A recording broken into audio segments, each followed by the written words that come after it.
Jeremiah speaks.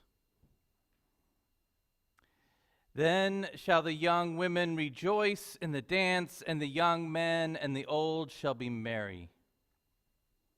I will turn their mourning into joy. I will comfort them and give them gladness for sorrow. There's a photograph of my daughters and their cousins. It was taken, I'm guessing, around a dozen years ago, maybe a little bit more. It is Christmas morning at their grandmother's home. And for the last half hour or so, the kids, who were all, of course, wide awake, have been kept out of the living room away from the tree and the festivities as the adults made our final preparations, lighting the fire, making the coffee, turning on lights and music, getting the scene set perfectly. And while the adults bustled in preparation, the kids were giddy with excitement, and they could hardly contain themselves. By the way, I love that phrase, hardly contain themselves, hardly contain myself.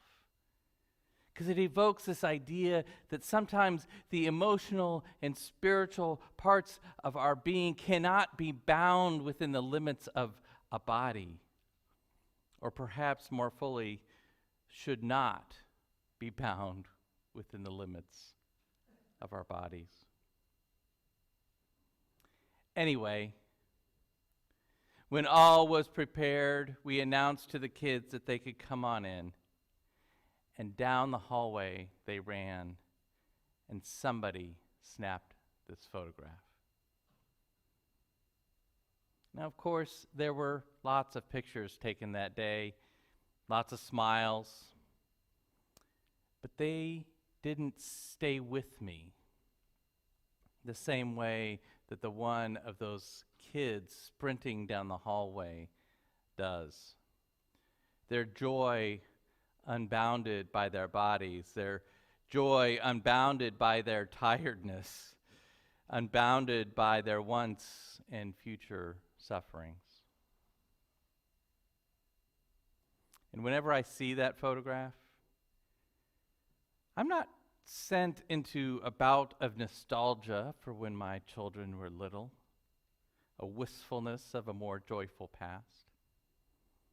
Instead, I find myself comforted by the knowledge that that kind of joy that was on my children's faces that morning is possible.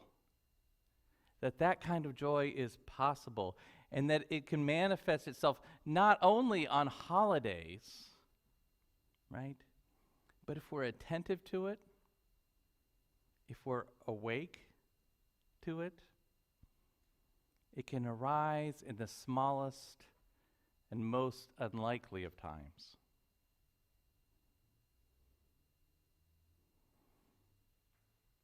My car died this week. Which is kind of, I wrote that down, and I thought, God, that's a weird thing to say about something inanimate, like an automobile. My car died. And now there's going to be someone here, either here or online, I know it's going to happen, that there's going to argue with me about the claim that the car is inanimate. And that's an argument I'm going to like a lot, because I'm not really that insistent on whether the car is or was alive, animate or otherwise, and so any critique of my word choice here won't likely injure my sense of self. Likely. Wait, where was I? My car died. Yes, which is to say that it wouldn't start. The engine wouldn't start. I thought it might be the battery and the cold, but then I tried to jump start it, and that didn't work, which made me think in dollar signs.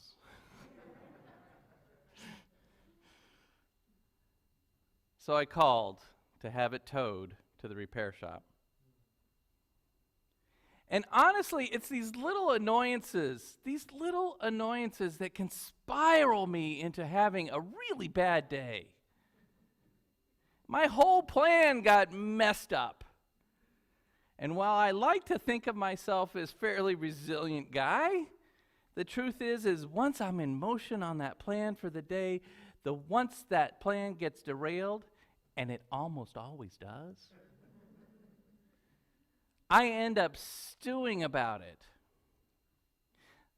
Sometimes only for a few minutes, but more often than I'd like to confess, it can take hours for me to recover. Sometimes even the rest of the day. So anyway, I had to wait for the tow truck, like 4 hours for this tow truck. And so that was plenty of time for me to sit at home and stew about how messed up my day just became. And to the side note, I actually knew this was coming. My car had been not wanting to start for a few weeks. I just kept thinking, it must be the battery. It'll be fine. It must be the cold. And every time it would start, so I figured, we're okay. So into my stew of frustration, I'm beating myself up for not having dealt with this earlier. But anyway.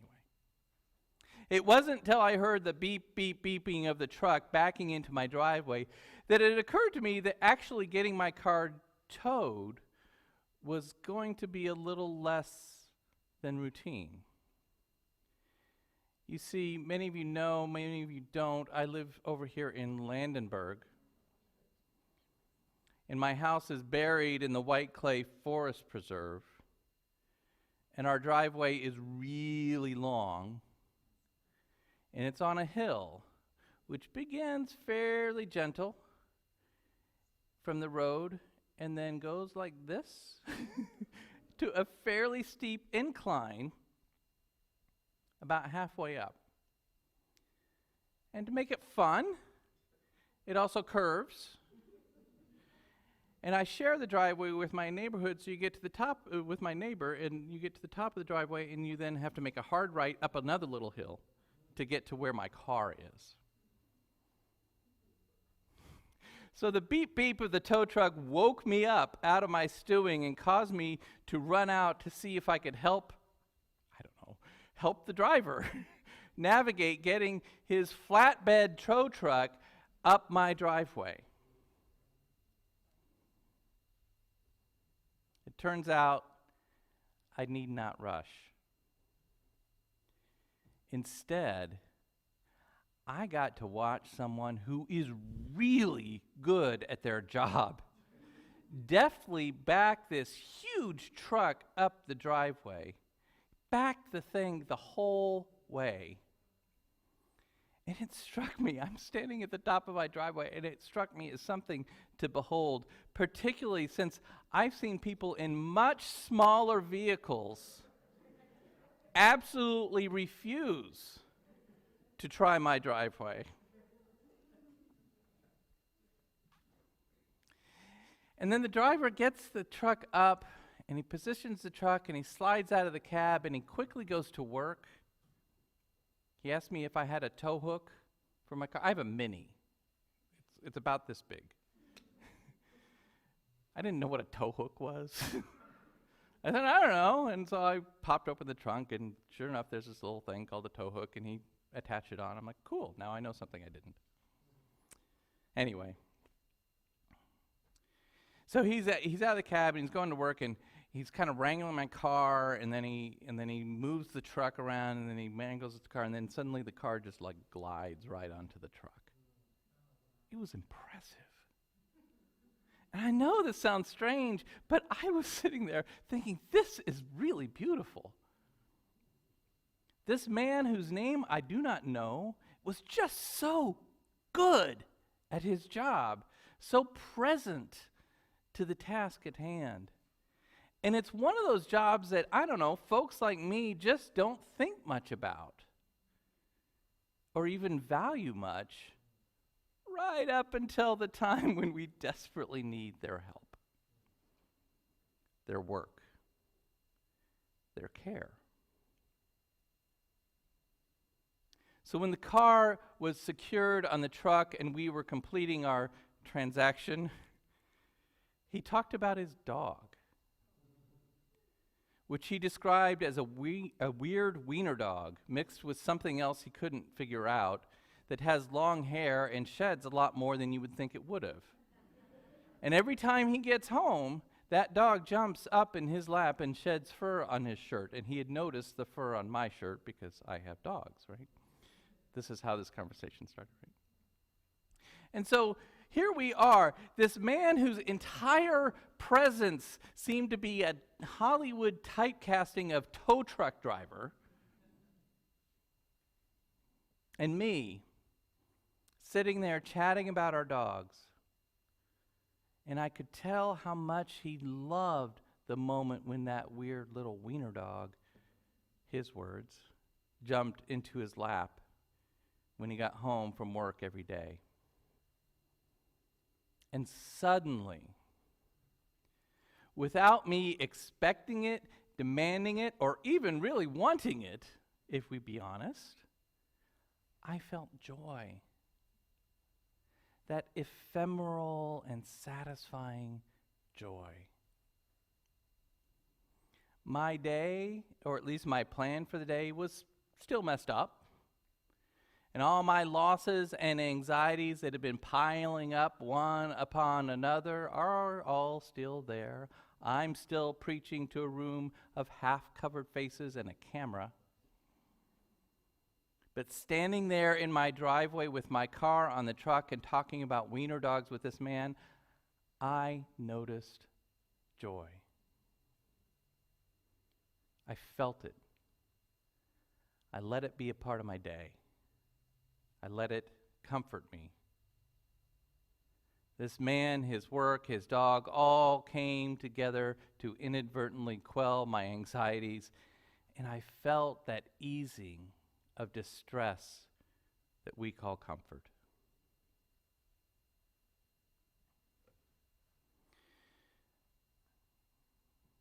The Reverend Elia Kemmler cautions us about joy. They write, we miss joy because we think it's going to be bigger or louder or longer than it is. We get confused about where to look for joy and where we will find it. We think it's only found in lovely places, in museums and concert halls, or in the presence of something special or beautiful. But joy is not like that.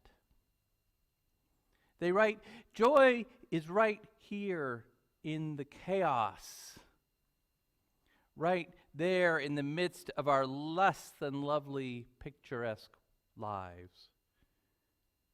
Joy is not just for happy people, not just for the healthy or sober or employed or people whose families are all speaking to each other.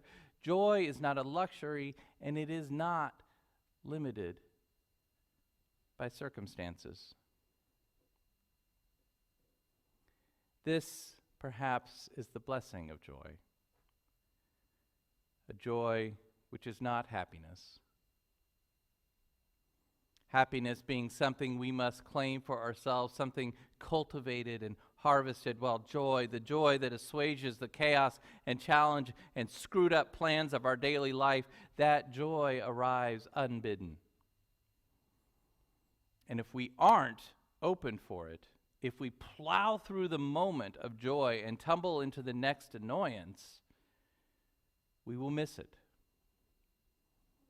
We will miss the blessing.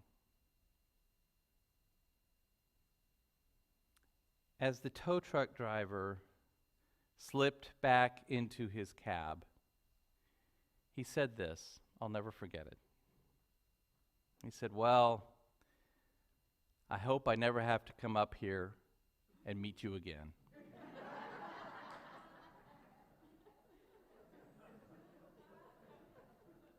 And friends, that felt like a blessing. It's a blessing I did not earn. I could not have earned through any effort of my own. But my world is larger, knowing this man, so skilled, so calm, and so in love with that little wiener dog, is out there in my world.